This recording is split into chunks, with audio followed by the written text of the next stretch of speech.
Darol Anger here, your freestyle fiddling guy, and I'd like to talk about improvisation on any instrument, right? It's kind of a mysterious subject for some of us, especially string players. A lot of us are kind of mystified by the whole idea of playing without the aid of these little dots.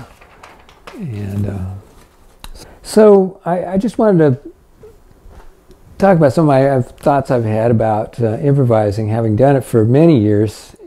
A lot of string teachers, especially, you know, you come up and you learn how to play the instrument and all this amazing stuff and theory and how to teach the instrument, and sometimes the improvising part gets left out of the curriculum. And so I'd just like to talk about some of the ways I think about improvising, because there's so many ways to think about it. You know, we improvise all the time.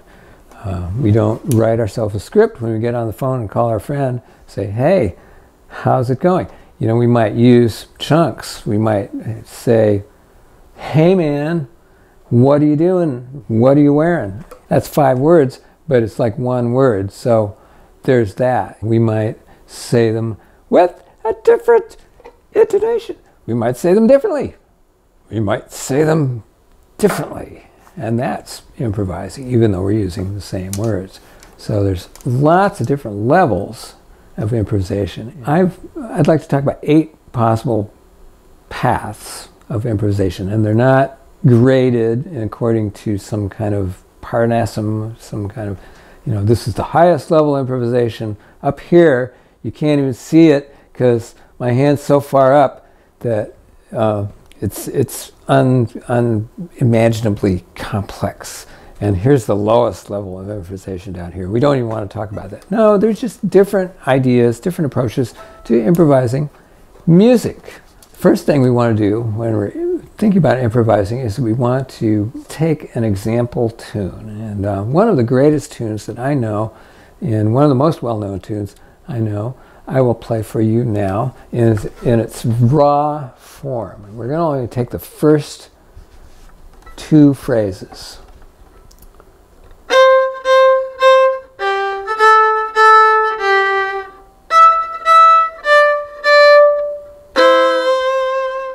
Right? So I call this the E-I-E-I-O method of improvisational analysis.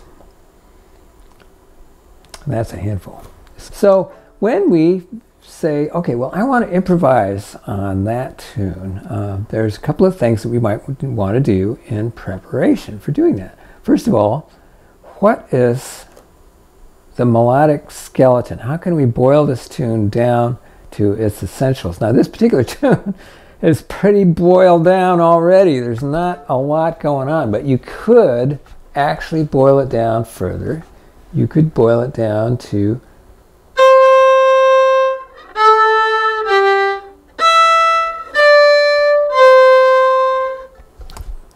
that's probably the most boiled down version of the tune that you could get and still have it sound like the tune.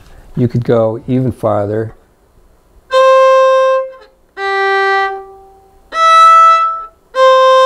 But you're starting to lose, there's some details about the tune that you want to keep so that people can understand what the tune is, right? If you play, kind of sounds like the tune, right? So the essential shape of where it goes. We go up, goes down. How long does it stay down? How long does it go up for? All that kind of stuff.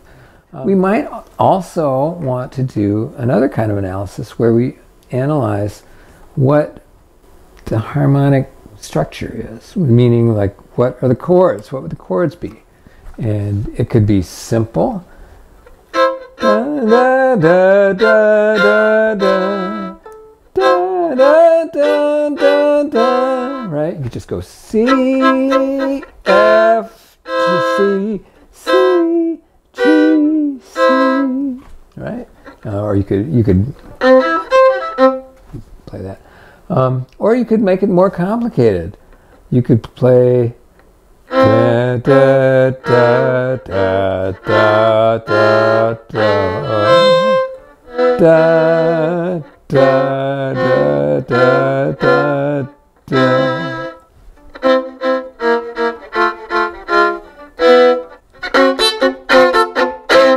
Right? Okay.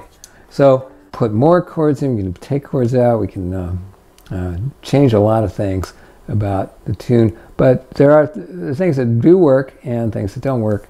Chordally, harmonically, structurally, the foundation of the tune, which might be nice to know, because then we have some information about what we want to do when we improvise.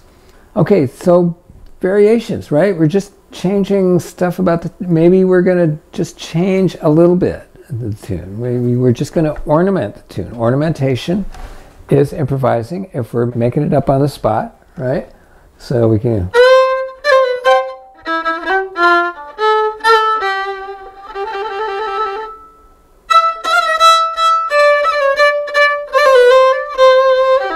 Right? Yeah. Something like that.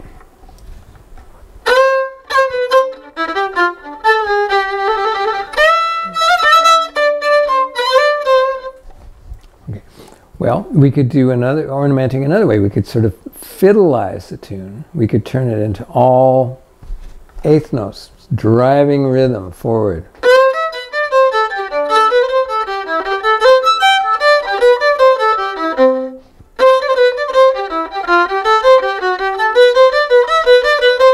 Right, we're keeping the shape of the melody, but we're just adding notes in between in a regular way. That's kind of fiddleizing it. We could take the melody and put it in a weird places within the time. So we're going to move things around. So if we have 1,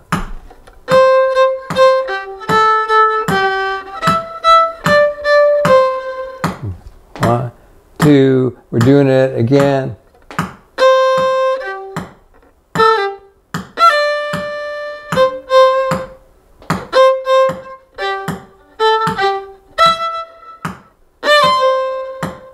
Right, still the tune, but it's, you know, it's jammed over here and the up in here. That's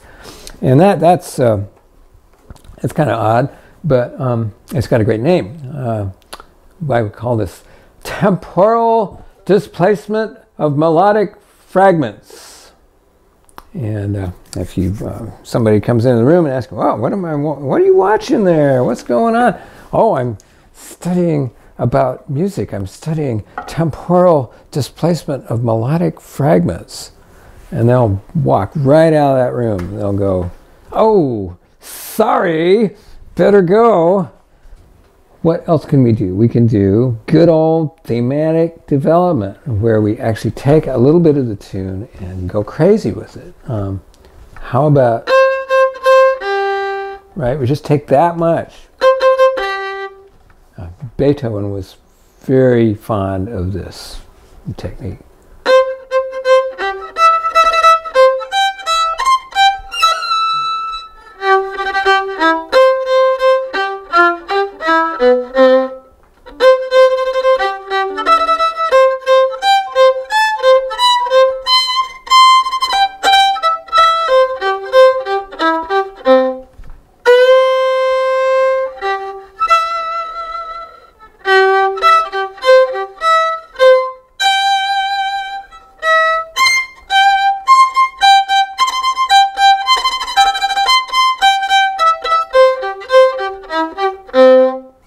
Right? So we're just taking that little piece and going crazy, putting it everywhere.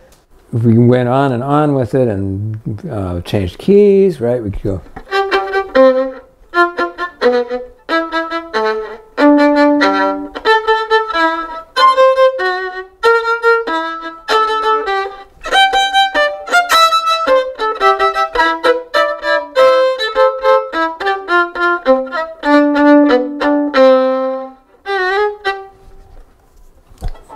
I almost played it.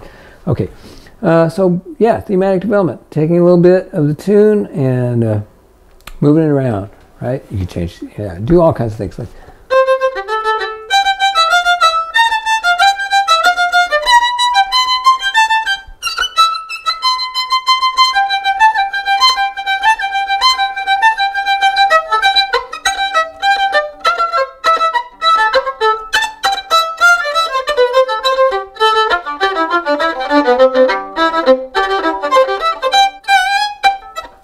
remember those chord changes we talked about? We could arpeggiate them. We could just go through and go.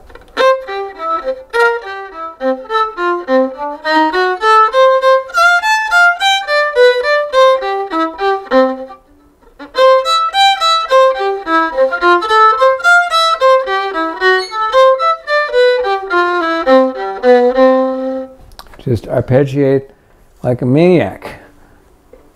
Go up and down. How about, what else could we do? We're on number 6. I've got 8 to do. Let's do, harmonic displacement or inversion. So, right, again, this is, some of this stuff overlaps other things, right? Thematic development is like a big catch-all term for a lot of different things. One of which is the harmonic displacement, right? So, just play the harmony.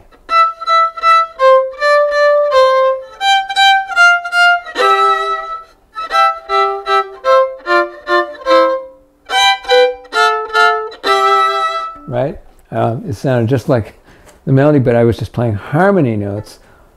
You know, I know what the melody is by ear, so I can play the harmony by ear, and that counts. It counts as improvisation because I wasn't reading music. I was just making it up, even though anybody could make that up because it's the chords.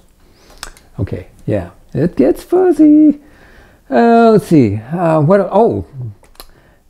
What many people think of as improvisation, you could just play your jazz licks over the chord changes. You can't wait to get away from that melody so you can play your licks, your fancy licks that you learned. You spent hours and hours learning these really cool other melodies that you can jam into the chord progression of the tune. So let's see. Okay, so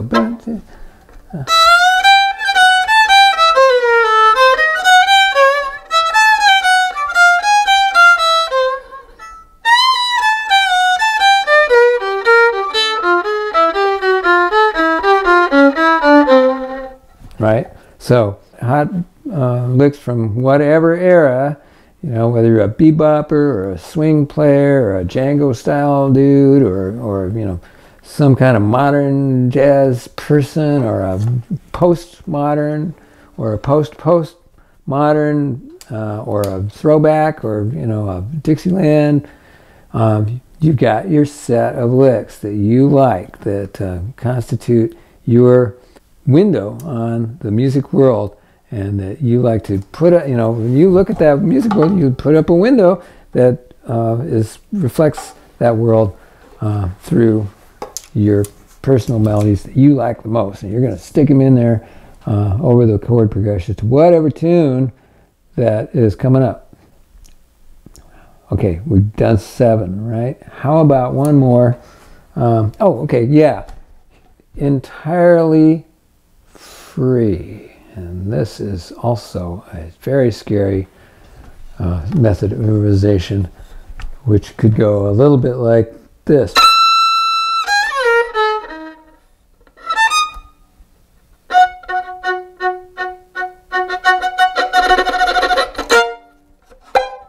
That's a big popular lick in the entirely free improvisation world that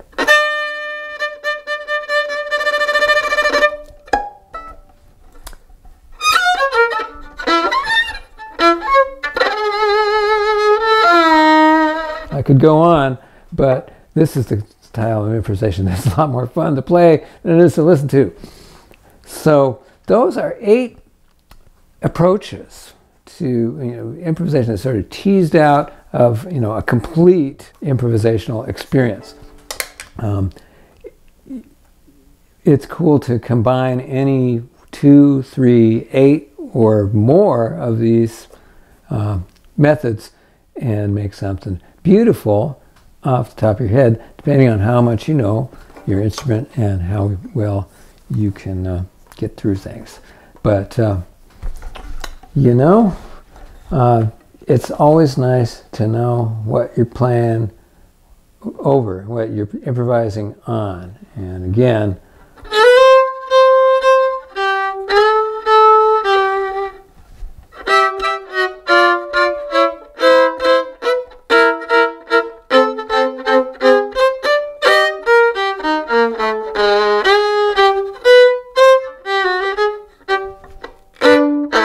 oops,